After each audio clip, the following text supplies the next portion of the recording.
അപ്പോൾ ഇന്ന് ഞാൻ വന്നത് ഗോതമ്പ് പൊടിയും പിന്നെ നമ്മുടെ വീട്ടിലുണ്ടാകുന്ന കുറച്ച് സാധനം കൊണ്ട് ഒരു അടിപൊളി സ്നാക്കുമായിട്ടാണ് വന്നത്. ഇതിനായിട്ട് നമുക്കിതാ 1 കപ്പോളം ആട്ടപ്പൊടി എടുത്തിട്ടുണ്ട്. പിന്നെ തേങ്ങ ആവശ്യം, അരക്കപ്പോളം തേങ്ങയും പിന്നെ 1 ടീസ്പൂൺ ഏലക്കപ്പൊടിയും കുറച്ച് ഉപ്പും ചേർത്ത് മിക്സാക്കി എടുക്കാം. പിന്നെ കുറച്ച് ബ്രെഡാണ് ആവശ്യം. 3 സ്ലൈസ് ബ്രെഡ് ഇതാ സൈഡെല്ലാം ഒന്ന് കളഞ്ഞിട്ട് നമുക്കിതൊന്ന് പൊടിച്ചെടുക്കാം. ഇനി ഇതിലോട്ട് പഞ്ചസാര ചേർത്ത് കൊടുക്കുക. അപ്പോൾ 1/4 കപ്പോളം പഞ്ചസാരയും ഇട്ട് പിന്നെ നമ്മൾ പൊടിച്ച് വെച്ച ബ്രെഡും കൂടി ഇതിലേക്കിട്ട് നന്നായിട്ടൊന്ന് മിക്സാക്കി എടുക്കുക. അപ്പോൾ ബ്രെഡ് ഫുള്ളായിട്ട് ഇട്ടിട്ടാലോ കുറച്ച് ബാക്കി വെച്ചിട്ടുണ്ട്. പിന്നെ നമ്മളിതിൽ ബേക്കിംഗ് സോഡ കുറച്ചൊരു നുള്ളു ബേക്കിംഗ് സോഡയും ഇട്ട് ഒന്നും കൂടെ മിക്സാക്കി എടുക്കുക.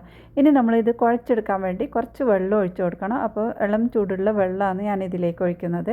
ഇനി ഇതിൻ്റെ മുകളിലോട്ട് കുറച്ച് ഓയിലൊന്ന് സ്പ്രെഡ് ചെയ്ത് എല്ലാ ഭാഗത്തേക്കാക്കി നമ്മൾ ചെറിയ ചെറിയ ബോൾസാക്കി മാറ്റി വെക്കാം. ഇനി നമ്മൾ ഈ ഒരു ബോൾസ് നമ്മൾ നേരത്തെ മാറ്റി വെച്ച ബ്രെഡ് പൊടിയിലേക്ക് ഒന്ന് ഡിപ്പ് ചെയ്ത് എല്ലാ ഭാഗത്തേക്കും ആക്കി ഒന്ന് ജസ്റ്റ് ഒന്ന് റോൾ ചെയ്തതിന് ശേഷം ഫ്രൈ ചെയ്തെടുക്കാം. അപ്പോൾ നല്ല ടേസ്റ്റി ആയിട്ടുള്ള സ്നാക്ക് ഇവിടെ റെഡിയായി.